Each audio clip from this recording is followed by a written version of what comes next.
Bonsoir à tous et bienvenue. Dans les titres de ce 8 mars, les actions caritatives menées par Rotary Club Palmier de Tofo ce matin dans le cadre de la Journée internationale des droits des femmes. Crédit pour activités génératrices de revenus, formation en alphabétisation avec remise de parchemin à l'appui. Les femmes de 2 arrondissements de cette commune de l'Atlantique sont en joie en ce jour consacré aux réflexions et actions sur leurs conditions en société. En prélude à cette même célébration de la Journée des droits des femmes, Véronique Tony Fodé et Aurélie Adam Soulé Zoumarou étaient au centre de promotion sociale des aveugles de Parakou hier. Le thème de l'édition de cette année mettant au cœur la place des femmes dans la révolution numérique en cours dans le monde entier. Les 2 ministres étaient à la salle numérique du centre aux côtés des femmes en situation de handicap visuel. Da Alodéou, plus connu sous son nom à l'état civil Cyril Goubedji, est élevé dans la dignité culturelle au Festival des artistes musiciens d'Agonline, FAMA. La distinction de ce cadre natif de la localité et grand soutien des artistes festivaliers est un des actes forts de l'édition 2023 de ce rendez-vous culturel d'envergure dans ce milieu. Nous vous ferons le point en fin de journal. Aujourd'hui, 8 mars, journée internationale des droits des femmes, journée consacrée partout sur la planète au bilan des progrès accomplis dans le cadre de l'émancipation de la femme. Ici au Bénin, le Rotary Club de Cotonou-Palmier s'associe à cette dynamique pour appuyer les femmes des milieux ruraux de Ouégo et Tofo en procédant à la remise d'attestations de fin de formation en alphabétisation. Elles ont aussi reçu des crédits de la part de cette association au service des nécessiteux. Grâce au Rotary Club de Cotonou-Palmier, 101 femmes de Ouégo et Tofo savent désormais lire, écrire et compter leur parchemin en main. Un programme d'alphabétisation qui s'est donné pour objectif d'outiller ces dames pour leur autonomisation. Aidé par le Rotary International, le Rotary Club de Cotonou-Palmier a mis à la disposition de ces femmes du milieu rural alphabétisées des microcrédits pour les aider dans leurs activités génératrices de revenus. Donc aujourd'hui, c'est le 8 mars 2023, journée commémorative de la lutte des droits de la femme pour acquérir plus d'autonomie. Donc c'est donc avec fierté que le Rotary Club Cotonou-Palmier remet des attestations de formation à 101 femmes alphabétisées de Tofo et de Ouégo. Nous avons le plaisir de leur mettre à disposition aussi des microcrédits variant de 150 000 à 250 000.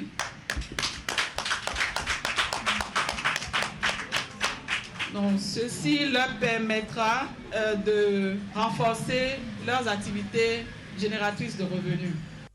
Depuis environ 3 ans, le Rotary Club de Cotonou-Palmier, en collaboration avec le Rotary Club de Bagada au Nigeria, a bénéficié du fonds de la Fondation du Rotary International. Un fonds destiné à l'alphabétisation des femmes du milieu rural et domicilié à la Mutuelle pour le développement à la base, un partenaire technique. En les formant à lire, écrire et compter dans leur langue fongbe, le Rotary Club de Cotonou-Palmier cherche à consolider leur place dans la société. Nous savons que c'est la femme, qui est au cœur des équilibres familiaux, culturels, sanitaires et sociaux. Donc son autonomisation est alors indispensable pour la paix, le progrès social et économique. Donc nous sommes donc ici pour aider les femmes à quitter la misère en leur donnant l'espoir grâce au microcrédit. La première phase du projet alphabétisation et microfinance a eu lieu entre 2020 et 2021 à Révier, où une 60aine de femmes ont été formées. 46 d'entre elles ont pu bénéficier des microcrédits. Ici à Ouégo, l'objectif est d'arriver à faire bénéficier aux 101 femmes formées de l'obtention du microcrédit. La digitalisation au service du leadership féminin dans la gouvernance locale. C'est autour de ce thème que se déroule l'édition 2023 de la Journée internationale des droits des femmes à l'Association nationale des communes du Bénin. Cette célébration est meublée par plusieurs activités dont le forum sur les 20 ans de la participation des femmes à la gouvernance locale, ce qui a ouvert ce matin les manifestations au siège de l'ANCB à Abomey-Calavi. Ingrid Day. C'est un hommage mérité qui est rendu ici aux femmes de l'Association nationale des communes du Bénin et celles du monde entier, à l'occasion de la 38e célébration de la Journée internationale des droits de la femme. L'ANCB initie ce forum sur les 20 ans de participation des femmes à la gouvernance locale pour saluer leur dévouement. Lorsqu'on observe les évolutions marquées au sein de la société aujourd'hui, nous pouvons confirmer que le leadership féminin occupe une place importante. Ainsi donc, au Bénin, nous avons connu des progrès non moins remarquables, et ceci rien qu'en observant la nomenclature de l'espace politique avec la présence des femmes dans les instances de prise de décision. Quand on parle de participation des femmes à la gestion de la chose publique au Bénin, il est à remarquer que dans toutes les instances de prise de décision, la gente féminine est sous-représentée. Nos conseils communaux n'échappent pas à cette triste réalité. Loin d'être une célébration festive autour des mets et boissons, c'est le lieu pour ces participants de faire une rétrospection et jeter un regard sur la place des femmes dans les instances de prise de décision. À cet effet, 2 panels de discussion mobilisent les attentions. L'un porte sur le 20e anniversaire de la décentralisation, bilan et perspective du leadership des femmes dans la gouvernance locale inclusive, et l'autre sur les opportunités des technologies pour la promotion du leadership des femmes et d'une bonne gouvernance inclusive au niveau local. Notre souhait à l'ANCB est qu'à l'issue de cette journée, des propositions et recommandations innovantes émergent en vue d'impulser une nouvelle dynamique à la promotion du leadership féminin dans nos administrations locales et sur nos territoires. À cet effet, nous pensons ainsi que le recommande la communauté internationale que le digital est un levier important pour y arriver. C'est pour cette raison que nous avons choisi de placer cette rencontre sous le thème « La digitalisation au service du leadership féminin dans la gouvernance locale ». Ce forum est l'une des séries d'activités prévues par les organisateurs dans le cadre de la Journée internationale des droits de la femme. Avant de mettre un point final à la cérémonie de lancement du forum, les participants ont eu droit à la visite des stands dédiés aux services qu'offre la digitalisation et les technologies aux communes. En cette édition 2023 du 8 mars, le thème dédié au plan mondial à la célébration est intitulé « Pour un monde digital inclusif, innovation et technologie pour l'égalité des sexes », thématique qui souligne le rôle que les technologies innovantes jouent dans la promotion de l'égalité des genres et dans la satisfaction des besoins des femmes et des filles en matière de santé et de développement. Un zoom avec Ouliat Sanoussi. La 28e édition de la Journée internationale de la femme, GIF 2023, porte sur le thème « Pour un monde digital inclusif, innovation et technologie pour l'égalité des sexes ». La célébration se penche sur l'impact de l'écart numérique entre les sexes, sur l'augmentation des inégalités économiques et sociales et permet également de mettre en lumière l'importance de protéger les droits des femmes et des filles dans les espaces numériques et de lutter contre la violence sexiste en ligne facilitée par l'éthique. Aujourd'hui, un écart persistant entre les sexes en matière d'accès au numérique empêche les femmes d'exploiter pleinement le potentiel des technologies. Je remercie l'ONU pour ce thème parce qu'aujourd'hui, vous savez très bien que la digitalisation est au cœur de toute activité et ça permet d'être encore plus proche de nos populations et c'est un thème qui arrive à point nommé. Ça va permettre à beaucoup d'entre nous, femmes qui ne maîtrisent pas grand-chose sur la digitalisation, de mieux s'approprier de la chose et de s'impliquer davantage. Le thème nous exhorte à nous mettre pas. Aujourd'hui, le digital s'impose au monde. La révolution numérique fait que tout est digitalisé et ça facilite la vie. Alors la femme qui a déjà un quotidien pénible dans notre existence, qui va s'approprier de cette digitalisation? personne aura plus facilement des choses. Quand nous prenons aujourd'hui les casiers judiciaires, l'acte de naissance, il y a pas mal de choses qui se font en ligne que les femmes peuvent faire pendant ce temps-là, elles n'auront pas à les trimer dans les bureaux pour chercher ces pièces-là.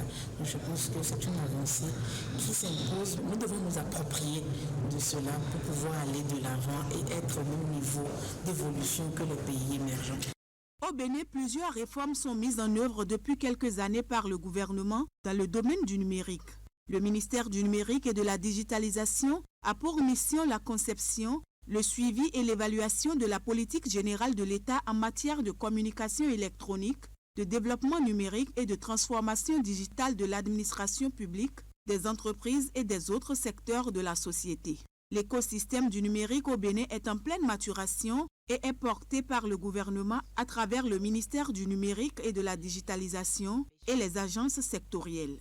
Le ministère s'est doté du fonds d'appui à l'entrepreneuriat numérique afin d'accompagner et favoriser le développement des startups. Aujourd'hui, les femmes représentent 33% des professionnels du numérique, alors que les métiers du numérique leur offrent de réelles opportunités de carrière et d'équilibre de vie. Il est donc indispensable que les femmes participent activement à la transition numérique, qu'elles soient des actrices de ce changement plutôt qu'elles ne le subissent. Et c'est ça la vision de la communauté Women in Tech Bénin. Nous sommes aujourd'hui dans la digitalisation, dans la technologie, et nous devons amener nos femmes à s'y mettre et à comprendre. Qu'est-ce que j'ai l'habitude de dire? C'est les jeunes, nos jeunes enfants ou bien nos petits-enfants aujourd'hui qui savent manipuler l'outil dont on parle là. Mais il faut qu'on fasse d'efforts pour que nous ne rentrions pas dans la catégorie des personnes qu'on appelle aujourd'hui les analphabètes du 21e siècle. Il y a longtemps que nous parlons de la femme, de l'engagement de la femme. Il faudrait que la femme en soit consciente. Que la femme en soit consciente et qu'elle se dise « je prends mon destin en main ».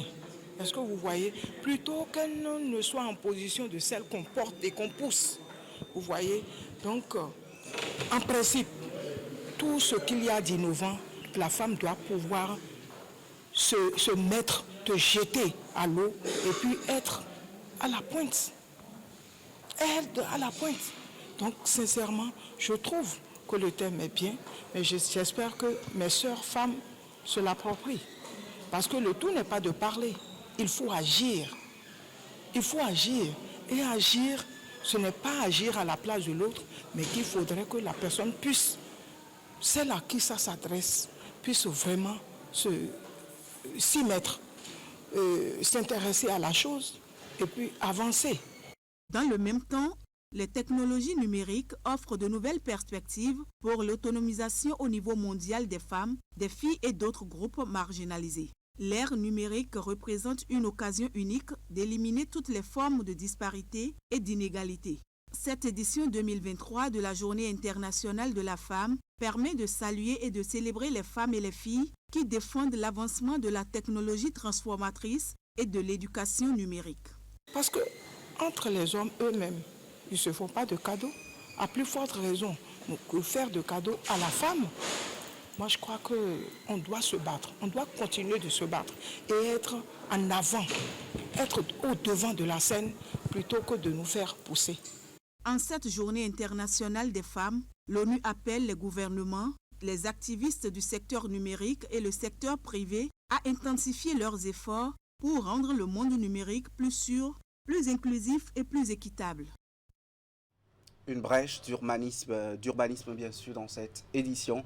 En dehors des travaux d'aménagement, de voirie et la réhabilitation des places traditionnelles de la ville de Porto Novo, le projet Porto Novo Ville Verte a aussi réalisé un plan directeur d'urbanisation de la capitale. À la faveur d'un atelier, le contenu de ce document, qui va servir désormais de boussole pour la prise de décision liée au cadre de vie, a été présenté aux acteurs de la ville. Les élus locaux et cadres techniques de la mairie y ont assisté aussi. Emma Rodon.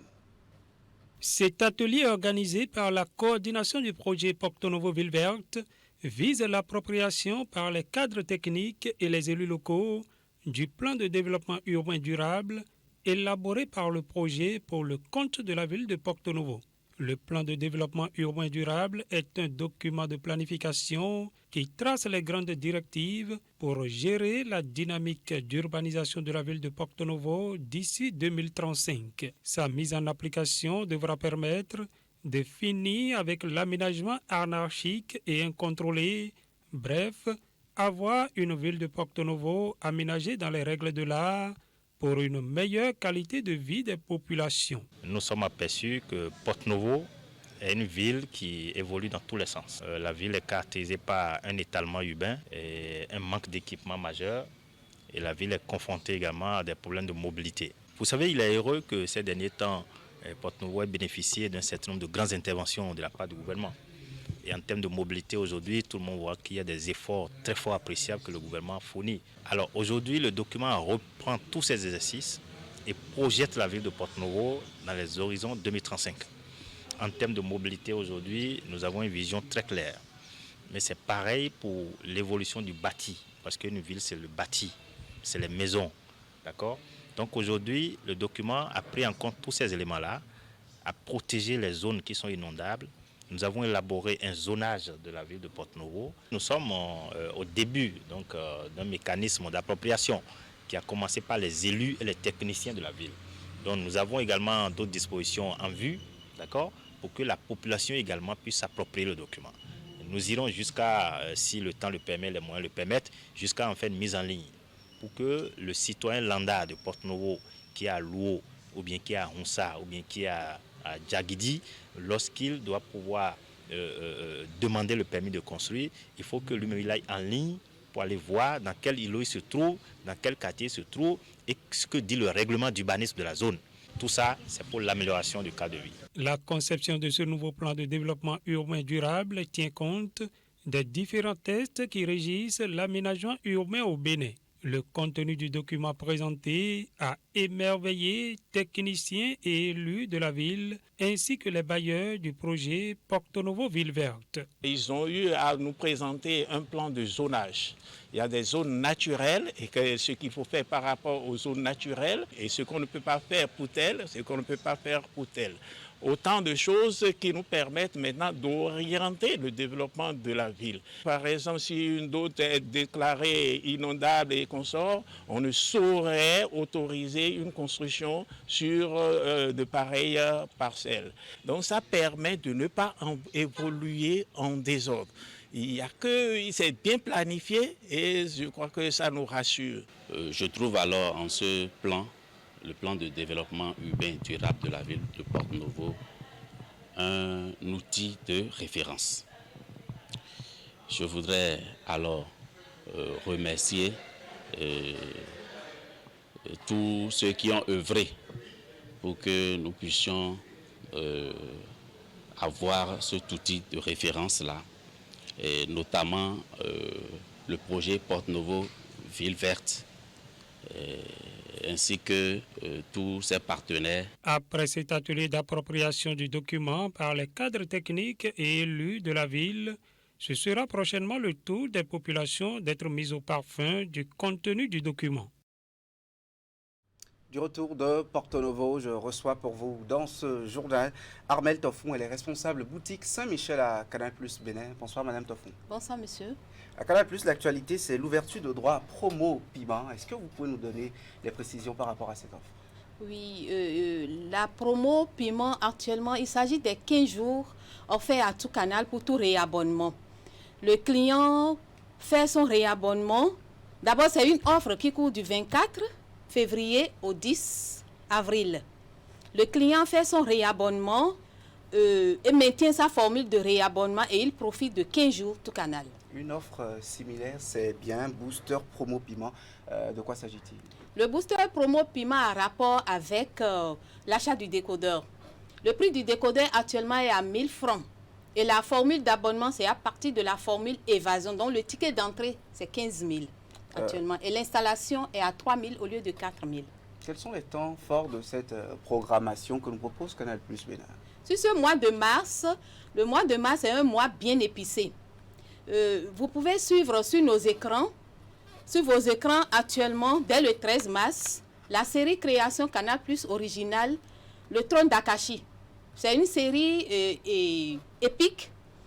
En dehors de ça, ça se passe sur la chaîne Canal Plus Première, tous les lundis à partir de 20h30. Il y a les 8e de finale, retour de la Champions League, qui se passe exclusivement sur les chaînes Canal. Ce soir, par exemple, sur Canal Plus Sport 3, vous avez Bayern PSG. Vous avez Dr Love sur Nollywood.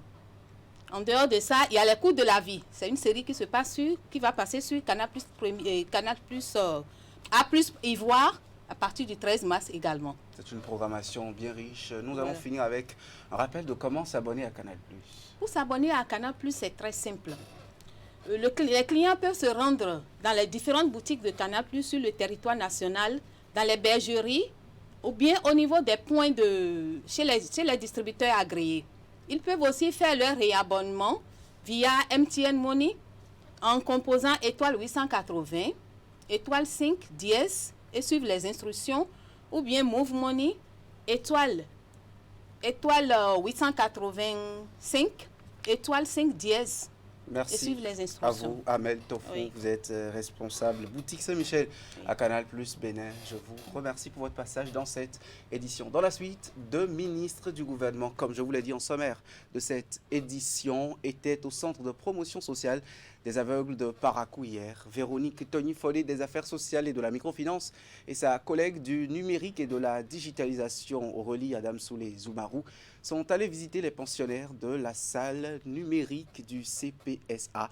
Ceci en prélude à la célébration aujourd'hui de la Journée internationale des droits des femmes. Reportage Jacques Degbé. C'est une visite qui traduit la politique du gouvernement de faire du numérique un vecteur de cohésion sociale et d'égalité des sexes. Une volonté qui cadre parfaitement avec le thème de l'édition 2023 de la Journée internationale des droits des femmes. Il faut reconnaître que le numérique est un facteur exceptionnel d'inclusion. Il permet le dépassement des limites imposées par le handicap et encore plus le handicap visuel. C'est pour cela que je salue l'engagement et les apports du ministère en charge du numérique qui, en installant cette salle, contribue de façon toute particulière à promouvoir l'éducation pour tous au profit de nos élèves personnes handicapées visuelles. Aujourd'hui, au-delà des élèves, ce sont les femmes qui sont à l'honneur, qui bénéficient d'une formation. Sur place, des modules de cours sont développés par l'animateur de la salle numérique. C'est le seul canal dont nous disposons pour prouver ce que nous sommes capables de faire. Moi, je pourrais dire que je compte bien être une assistante virtuelle. Parmi les métiers cités, je crois que je suis passionnée de l'enseignement en ligne. J'aimerais être un enseignant en ligne. Et s'adressant aux apprenants, la ministre du numérique et de la digitalisation les a invités à s'adapter à l'évolution dans un secteur très dynamique. Parce que dans le numérique, les métiers changent. Donc ces métiers-là aujourd'hui sont effectivement un métier qu'il est possible d'envisager. Demain, ça sera d'autres métiers. Et donc dans l'information que vous leur donnez, dites-leur bien que tout au long de leur vie d'apprenants et plus tard de professionnels, la capacité la plus importante, c'est celle de pouvoir s'adapter et de changer de métier à chaque fois qu'il sera nécessaire d'en changer. Cette visite a également connu la présence des représentants du préfet du Borgou et du maire de Parakou, ainsi que des responsables du CPSA qui saluent la démarche du gouvernement. Nos sentiments, c'est des sentiments de grande joie, de grande reconnaissance, parce que par rapport au thème de la journée, qui a trait à l'inclusion dans le domaine du digital par rapport aux femmes, elles étaient là pour voir avec nous quels sont les efforts que le centre est en train de faire dans le domaine du numérique pour l'inclusion des filles. Alors, elles ont été très très satisfaites des impacts qu'elles ont constatés grâce à la formation des filles en numérique au CPSA de Parakou. Il faut dire que la même formation s'est développée simultanément au centre de promotion sociale des aveugles de Cotonou. Sachez aussi que l'ONG Ilewa a organisé hier un dîner de prévention pour la lutte contre les violences gynécologiques et obstétricales. Il s'agit d'une rencontre d'engagement des différentes parties, notamment les médecins, les acteurs de la société civile, les organisations non gouvernementales, ceci dans le but d'une lutte efficace contre ce comportement. La rencontre qui a eu lieu à Cotonou fait suite à une étude effectuée dans le Nord Bénin. Nous allons suivre les précisions. Pourquoi parler des violences gynécologiques et obstétricales? Longtemps considéré comme sujet tabou, l'ONG Ilewa s'épanche depuis peu sur la question. L'organisation a initié plusieurs actions dans ce sens, notamment des séances de renforcement des capacités des agents de santé et des étudiants. Aujourd'hui, elle tient ce dîner d'engagement avec des acteurs de la chaîne, à savoir les médecins, les acteurs de la société civile et les organisations non gouvernementales. Mes attentes, c'est qu'ensemble, nous puissions déjà comprendre que les violences gynécologiques et obstétricales sont une forme de violence à considérer au même titre que les violences basées sur le genre et pour lequel nous devons travailler ensemble. Les discussions se sont axées autour de la thématique des VGO. Avec un panel composé de personnes aguerries, tous les aspects du sujet sont abordés, de la nécessité de parler du sujet aux mesures coercitives. Si tu te hasardes à faire subir à une femme une violence, mais aussi minime qu'elle soit, que tu puisses en payer le prix, tout simplement. Et quand nous prenons les professionnels de santé en général, les professionnels de la justice, les autres acteurs de la société, beaucoup méconnaissent ce que c'est que les VGO. Vous allez voir que dans la salle, beaucoup de questions sont allées dans ce sens. Cela voudra dire qu'il s'agit d'une thématique qui n'est pas encore connue du grand public. Il s'agit d'une thématique qui est méconnue même dans le milieu enseignement. Parce que tout à l'heure, on parlait du fait que même au niveau des écoles de sciences de la santé ou de formation des sages-femmes, on n'aborde pas ce sujet. C'est timidement qu'on est en train de parler des VBG. Avant cette rencontre, l'ONG Ilewa a effectué une étude sur la thématique dans le Nord Bénin. Au départ, il était question de relever les cas de violence gynécologique et obstétricale dans un contexte de crise. Je dirais juste que cette étude nous a permis de mettre en exergue les difficultés d'accès aux services de santé maternelle dans un contexte de crise. Parce que les menaces qui surviennent d'abord génèrent une peur, une grande peur dans la communauté. Et du coup, quand il fait nuit, par exemple, la femme qui a besoin d'aller voir une sage-femme ou d'aller voir un gynéco a de difficultés à se rendre dans un centre de santé, par exemple, pour aller procurer les soins. Le deuxième aspect, c'est l'inaccessibilité de ces soins, même quand les usagers ou les femmes qui demandent ces services arrivent quand même à avoir accès à ces centres. Les résultats sont présentés à l'assistance au cours de ce dîner d'engagement. Plusieurs difficultés sont relevées et des perspectives élaborées. De leur côté, les membres de l'ONG Ilewa n'entendent pas s'arrêter en si bon chemin. Dans un autre volet de l'actualité, intéressons-nous à l'édition 2023 du Festival des artistes musiciens d'Agonli Fama. Les manifestations se sont déroulées sur plusieurs jours. Elles ont rassemblé près d'une centaine d'artistes. C'est un cadre de réjouissance, mais aussi surtout de valorisation des valeurs musicales de la région. L'édition de cette année a aussi été l'occasion pour les organisateurs d'exprimer leur reconnaissance envers un bienfaiteur. Soutien permanent pour les acteurs culturels. Cyril Gouguedji, alias Da à l'Odéou, a été élevé dans la dignité culturelle. Suivez le reportage de Imet Hélène Amoussou. Organisé à la suite de l'édition 2021, l'événement cette année encore a été un grand moment festif. Le Festival des artistes musiciens d'Agonli a réuni cette fois plus d'une centaine de comédiens, chanteurs et chanteuses de musique tant traditionnelle que moderne pendant plusieurs jours. À travers diverses animations et spectacles, ces derniers ont présenté au public des tableaux aussi riches les uns que les autres. En fait, il y a 2 ans, presque 5 mois en plus, que le FAMA a été inauguré ici, sur ce même lieu. Les artistes sont passés, le tableau artistique était bien achalandé et tout le monde a applaudi. On ne peut que souhaiter une bonne vie à FAMA, Festival des artistes, musiciens de la zone Agoli. Cadre de valorisation des richesses culturelles, notamment celles musicales de la région Agoli. L'initiative pour la toute première fois a pu être concrétisée grâce au conseil et suggestions d'un cadre héros dignitaire de la région, en reconnaissance aux multiples actes de soutien envers cette catégorie d'acteurs et autres groupes. Da Alodeu a été distingué. De son nom, Cyril Goubedji, à l'état civil, l'homme a été élevé dans la dignité culturelle. Souvent, c'est lui qui nous fait des choses. Alors nous, on s'est dit non, il faut lui rendre le change.